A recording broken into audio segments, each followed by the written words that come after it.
Okay, it's 9:48 a.m. on May 24th, 2020, and I told you guys some time ago you needed to get my husband his tech back because what you guys did was completely unacceptable. And I know that you think you may have gotten him some aspects of it back, but you put all this other stuff in it that was not his. And you haven't been really honest about that, and none of you have actually talked to him in person. So you need to get on talking to him in person. And you need to work this out because I do not want to have another one of those owies down there.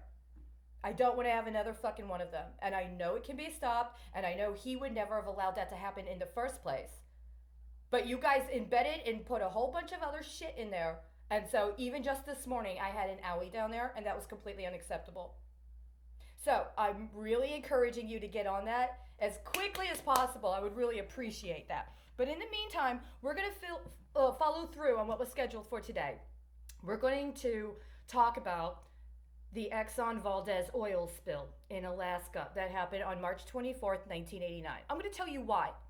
Because I think that part of what you guys did on the anniversary of the Exxon Valdez spill was you tried to bundle something connected to a 10-year-old girl at the time and refactor stuff that you had put onto me when I was young in connection with that onto her using a case that went through the court, presumably about possession of the body of the child. And that is completely unacceptable. And the thing about that is that while you think you might have gotten away with it, people are finding out about it more and more and more. And people have their own associations with stuff like that. And I believe when you sent that tanker of oil over to India, and you had a woman, by the way, receive it, that they may or may not have known all the implications. And I believe now they're absolutely adamant that they're not going to accept that. I think that there have been a number of institutions, including financial institutions in India, that have made that clear. As a matter of fact, when companies in the United States were going on and on and on, and including up to and including when AIG accepted the various things connected to executive compensation they did recently, there were several companies in financial companies in India that were dealing with the fact that there had been a preclusion on awards of dividends. Now, when we talk about paying out dividends in the United States, you get them talking about it here, you get them talking about it there, you get them talking about it in all those other ways. But before you let some fake ass judge put her name on a completely unnecessary piece of litigation in order to hook up that little extortion you did on those guys in DC, the institutions in India made it very clear they were not going with the status quo on this one. And they had made a decision, and they were already effectuating a process by which to address the fact they were not accepting the dividends. In other words, they were not accepting a kickback for keeping their mouths shut about trafficking children. And I respect that. I just want you to know that that's kind of where I'm coming from on this. So apparently there's some shit that still needs to be fucking cleaned up with the Exxon Valdez spill. And I want to start with the war in Iraq. You know, a while ago there was this documentary made about these journalists that were in Iraq. And in one of the parts of the documentary, the film guy was in the room, he was in the holding pen with journalists from all over the world, including some very, very well-reputed journalists from the United States. Guys that still have reputations. They didn't get knocked out yet. Let's put it that way. And he was recording, the camera person was recording the responses, the reactions of the journalists that were in Iraq in an off-site area, watching what was allowed to be broadcast about people taking down the statue of Saddam Hussein, about the liberation, about the spontaneous protest that were, justifying and were coming out in support of the American intervention in order to depose Saddam Hussein. And you could see these journalists, and they were like, oh my God, oh, did they really do that? They were embarrassed. They knew it was complete balderdash. They knew it wasn't true. These were professional journalists. They were watching it and they were analyzing it. You could see some of them were even talking about the numbers of people, the way they'd come into the city. They were sitting there watching this propaganda that was being broadcast at them that they were supposed to then regurgitate into news. And they were commenting on it real time and criticizing it real time. And then what happened? They were in front of their cameramen And I guess, were they under some NSA requirements to toe a certain line? There was evidence that they knew that what was being broadcast was misrepresented. We're talking about the Gulf War. And we're talking about a time frame of the Gulf War that's after the Exxon Valdez spill. Now, I'd seen an analysis connected to the response, the media response, by one of the executives at Exxon.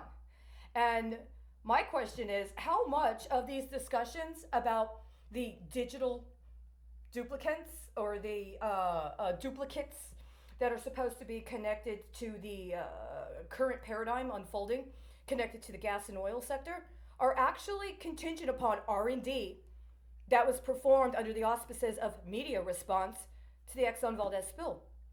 Having your own media center where you get people to come in, you're able to broadcast a message at a certain point in time after you've already determined what are going to be the talking points that you're going to present.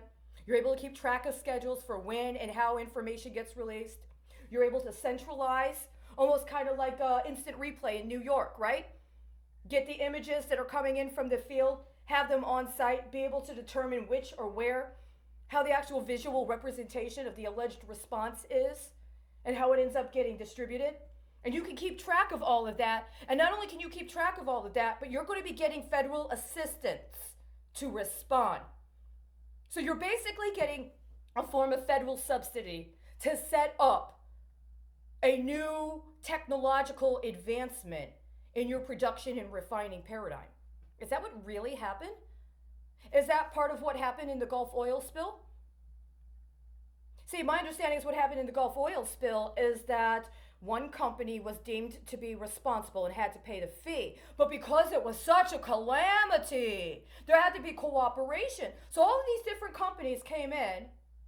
And then the question becomes, well, did they intentionally let it go as long as they did in order to maximize the time frame during which they would have the cover of federal law in order to experiment around different paradigms connected not only to how they could obtain that information, but how they could use digital duplicates in the process of their production and refining processes. See, at the time of the Gulf oil spill, I was in San Francisco. And at first, I didn't know what was happening. All I knew is I woke up one morning and my body felt different. It felt heavier. And then something started saying, oh my God, it's going to die, it's going to die, it's going to die. And I was like, what are you talking about? And I felt kind of lethargic that day. The next day I woke up and it was heavier. I was denser. I was like, oh my God, it's dying, it's dying, it's dying. And for several days, this was unfolding. My body literally felt denser. It literally felt like it was like there was like some sort of goo in my actual cells. It was like the actual cytoplasm of my cells was getting denser. It was getting gooey. I didn't understand. And then it was like all of a sudden it was like this like churning, like suffocation. And I didn't understand what that was.